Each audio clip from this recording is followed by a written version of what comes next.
So today, Pinterest Trends has released a big, huge update, and I wanted to walk you through the new Trends tool because this new update is the biggest I've ever seen to this tool.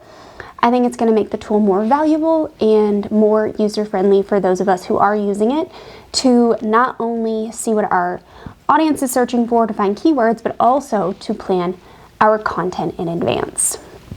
So before we dive into this video, if you do find it helpful, it would help me in this environment here on this platform if you would hit that like button and leave a comment if you want to learn more about the Trends tool or anything Pinterest specific. Without further ado, let's dive right on into the new Pinterest Trends tool. I'm going to take you behind the scenes and show you how to use this, the thought process behind it, and what you should be looking for. Client's Pinterest account, and I just want to call something out because you will likely see something slightly different on your Trends tool than you're seeing on this one. So this section here at the top, Trends Your Audience Loves, and this section at the bottom, Top Trends in the United States this month, these will be flipped if you do not have a large enough audience on Pinterest to have this information filled in. So I'm actually cutting off the client's name on this account for privacy reasons. However, if you see that in this screen recording and wonder why yours looks different, that's why. So painters are planners, and I really just want to show you how you can begin to think about planning your content in advance. So this is the new beta Trends tool. Not all the features are completely working. Not all of the features are even rolled out, I'm sure. But just to dive in and get started, the region in the top right-hand corner, there's actually a ton of new regions in here. This literally used to be US, Canada, and Australia, and that was it. So you'll notice you'll be able to filter by a lot more countries that have been integrated into the Trends tool. Obviously, here at the top, we have Trends Your Audience Loves. If you want to flip through other trends that your audience loves, aside from what Pinterest is telling you what your audience loves in your niche, then you can do so by popping in here and taking a look at that. Okay, so we're going to go back to all interest on this one, and Pinterest is telling us this client's the audience for this client loves outdoor gardens, dream garden, cottage garden, secret garden, and garden projects right now. In the last 90 days, these things have had this many more searches than average, and then this is something that she could really incorporate into her current content plan. Okay, as we scroll on down, you will see a section here on the left that is totally new looking, and then obviously these are also new. And then you have a big red create campaign button because that's what Pinterest wants you to do. They want you to promote things around trends. Most people who are using trends, I wouldn't say most, but a lot of people who are using trends are using them to promote. So in the trend type, you have 4: top monthly, top yearly, growing trends, and seasonal trends. So it's going to default to growing trends, should for everyone. And this is what's growing right now, currently, with the end date of 9/24/2022. Now, if we were to take this to top monthly trends ending 9/24/2022, you're going to see this change slightly. We have dorm room decoration had come in.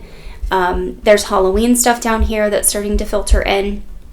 And then if we wanted to, we could come down here and we could select an interest. Now, all of this data is ending on 9/24/2022. So you'll see here some of this is down, and that's because the top monthly trends for backyard patio designs, a lot of people are actually transitioning out of the outdoor living season, and they are moving more towards indoors. So you'll start to notice very obvious things that for this client in the gardening niche makes sense. More people are not as much worried about creating a backyard oasis. They're not as much worried about garden art as they are about other things in the gardening space right now. Now, you can also filter by keywords. So if we were to add some keywords in here, let's just say garden planting, it's going to filter out all of the other stuff that we were looking at, and it's going to put in here, let's put this back to growing trends so this will actually show something. And then I'm going to put in here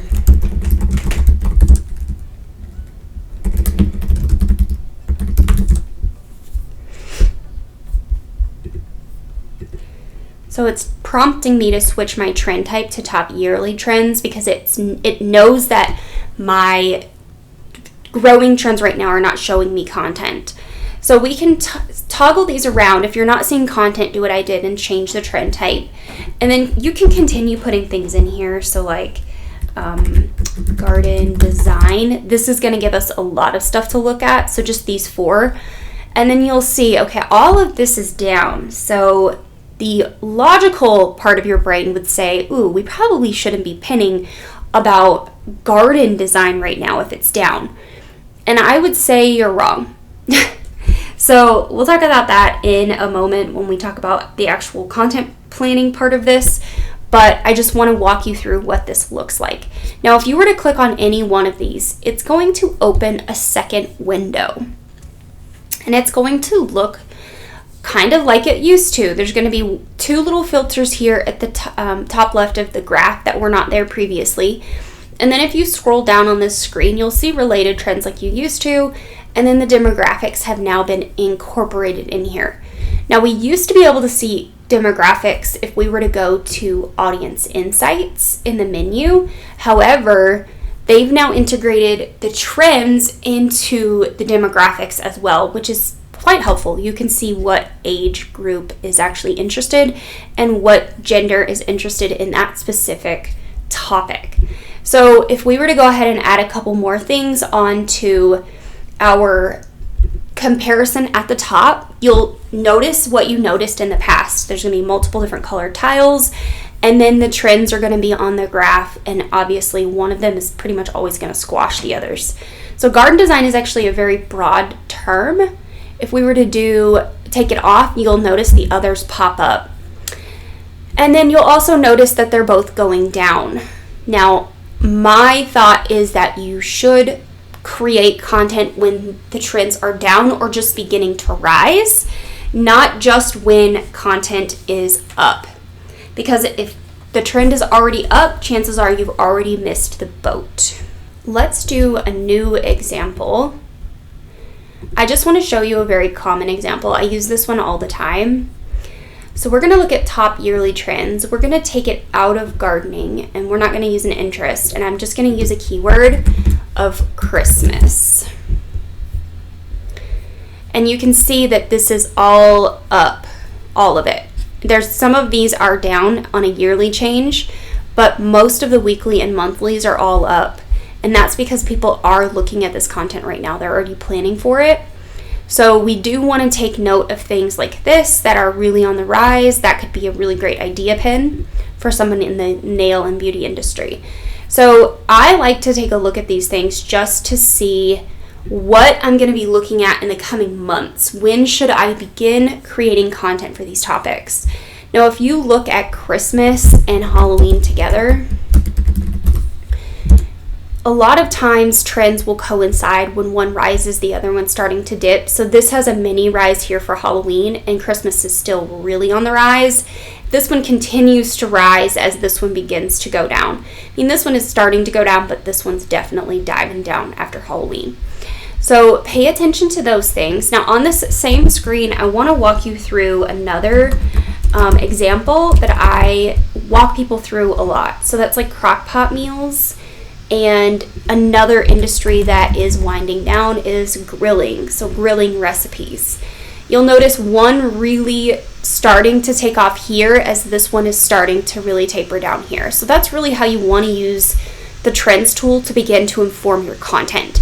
Now you'll notice crockpot recipes actually started to rise in July, while grilling recipes started to fall in July. So people are already beginning to transition their meal planning out of one and into another. So you really want to be ahead of it. So right now, if you are planning crockpot meals, obviously it's still going to be on the rise for a while, but you should have probably already been planning for it a little further in the past.